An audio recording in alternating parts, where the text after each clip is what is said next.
ఆరోగ్యంగా ఉండాలంటే చెయ్యాలి యోగా, ఆనందంగా ఉండాలంటే చెయ్యాలి యోగా.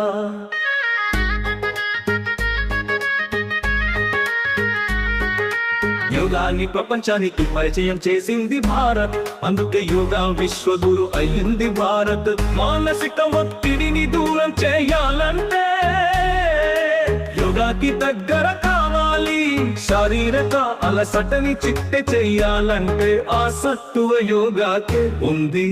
ఆరోగ్యంగా ఉండాలంటే చెయ్యాలి యోగా, ఆనందంగా ఉండాలంటే చెయ్యాలి యోగా.